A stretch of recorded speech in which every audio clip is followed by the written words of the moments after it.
नमस्कार, आप देख रहे हैं CNN न्यूज भारत और आपके साथ मैं हूं हिना मेहता।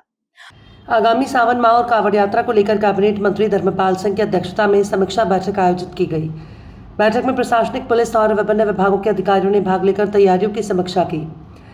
बैठक में प्रमुख शिव मंदिरों और कांवड़ मार्गों पर साफ सफाई, पेयजल, विद्युत, स्वास्थ्य सेवाएं, यातायात प्रबंधन, सुरक्षा व्यवस्था और श्रद्धालुओं की सुविधाओं पर विस्तार से चर्चा हुई। मंत्री ने कहा कि कांवड़ यात्रा के दौरान रास्ता की सभी मीट मछली की दुकान बंद रहेंगी। कोई भी दुकान विशेष समुदाय के लोग नाम बदलकर नहीं खोलेंगे, अपना पूरा नाम सही लिखेंगे। अधिकारियों को निर्देश दिए कि सावन माह में किसी भी श्रद्धालु को असुविधा ना हो और सभी विभाग अपनी समन्वय के साथ कार्य करें। उन्होंने कांवड़ यात्रा के दौरान कानून व्यवस्था बनाए रखने, संवेदनशील स्थलों पर पर्याप्त पुलिस बल तैनात करने, बैरिकेडिंग, प्रकाश व्यवस्था और चिकित्सा सुविधाएं सुनिश्चित करने के भी निर्देश दिए। अधिकारियों ने बताया कि सभी आवश्यक तैयारियां समयबद्ध ढंग से पूरी की जा रही हैं ताकि श्रद्धालुओं को सुरक्षित और सुगम यात्रा का अनुभव मिल सके। धर्मपाल सिंह ने कहा कि सावन आस्था और श्रद्धा का पर्व है, इसलिए व्यवस्थाओं में किसी प्रकार की लापरवाही बर्दाश्त नहीं की जाएगी। बैठक के अंत में सभी विभागों को नियमित निरीक्षण करते हुए तय समय में पूर्ण करने के निर्देश दिए गए। मंत्री जी, ये जानना चाहेंगे आज की बैठक का क्या एजेंडा था और क्या तय हुआ? देखिए, 30 जुलाई से 28 अगस्त तक संपूर्ण उत्तर प्रदेश में बरेली में कांवड़ यात्राएं प्रारंभ होंगी और ये 28 अगस्त को समाप्त होगी।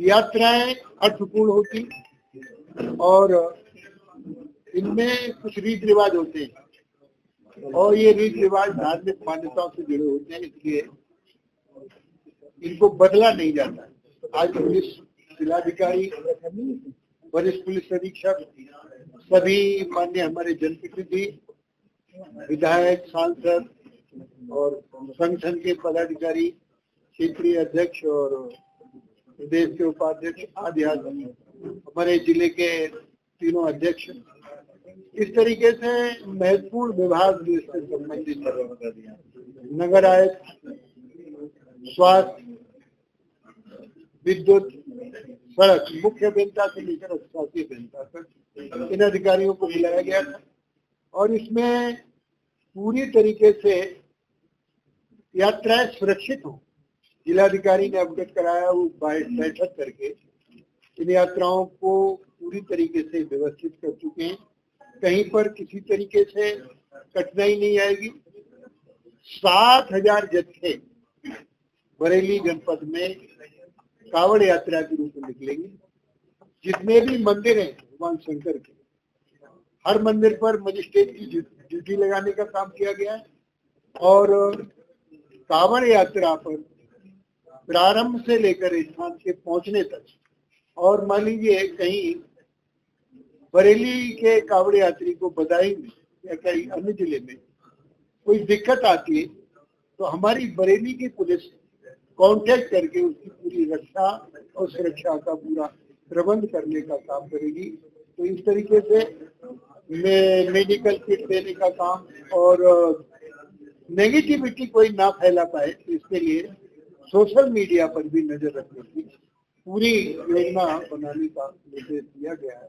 तो ये इस तरीके से उत्तर प्रदेश के साथ साथ, क्योंकि एक बहुत बड़ी व्यवस्था योगी सरकार में बहुत बड़ी व्यवस्था हो गई कि कांवड़ियों पर पुष्प वर्षा होती है। पहले 2017 से पहले कांवड़ यात्रियों पर पुष्प वर्षा की जगह लाठीचार्ज होता है। सड़क, मुख्य अभियंता से लेकर अधिशासी अभियंता तक इन अधिकारियों को बुलाया गया था और इसमें पूरी तरीके से यात्राएं सुरक्षित हों जिलाधिकारी ने अवगत कराया। वो बैठक करके इन यात्राओं को पूरी तरीके से व्यवस्थित कर चुके हैं, कहीं पर किसी तरीके से कठिनाई नहीं आएगी। 7,000 जत्थे बरेली जनपद में कांवड़ यात्रा के रूप में निकलेंगे। जितने भी मंदिर हैं भगवान शंकर के, हर मंदिर पर मजिस्ट्रेट की ड्यूटी लगाने का काम किया गया है और कांवड़ यात्रा पर प्रारंभ से लेकर स्थान के पहुंचने तक और मान लीजिए कहीं बरेली के कावड़ यात्री को बदायूं में या कहीं अन्य जिले में कोई दिक्कत आती है तो हमारी बरेली की पुलिस कांटेक्ट करके उसकी पूरी रक्षा और सुरक्षा का पूरा प्रबंध करने का काम करेगी। तो इस तरीके से मेडिकल किट देने का काम और नेगेटिविटी कोई ना फैला पाए तो इसके लिए सोशल मीडिया पर भी नजर रखने की पूरी योजना बनाने का निर्देश दिया गया है। तो ये इस तरीके से उत्तर प्रदेश के साथ साथ, क्योंकि एक बहुत बड़ी व्यवस्था योगी सरकार में बहुत बड़ी व्यवस्था हो गई कि कावड़ियों पर पुष्प वर्षा होती है। पहले 2017 से पहले कावड़ यात्रियों पर पुष्प वर्षा की जगह लाठी चार्ज होता था। आप तो डीजे बजा नहीं सकते, मंदिर में आप दर्शन करने के लिए आपको परमिशन लेनी होती। तो आज ये भगवान शंकर का प्रदेश है जहां जल है वहां शिव है। कावड़िए अपने कंधे पर रखकर जल को मान्यता के रूप में गंगा मैया को लाते हैं और गंगा मैया नहीं, कावड़ के भी नियम होते हैं। कावड़ बाएं कंधे से दाएं कंधे पर किस तरीके से लाएंगे, यदि कहीं रखेंगे तो उसका क्या, किस तरीके से उसकी अर्चना पूजा होगी।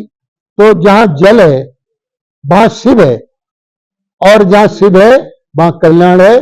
तो ये कल्याण में यात्रा है जिसके लिए आज हमने अपने माननीय जनप्रतिनिधियों के साथ प्रशासन से चर्चा की। मुझे जी पिछली बार पुष्प वर्षा हेलीकॉप्टर से हुई थी, इस बार भी कुछ ऐसा प्रोग्राम है यहाँ? हाँ, इस बार भी होगी।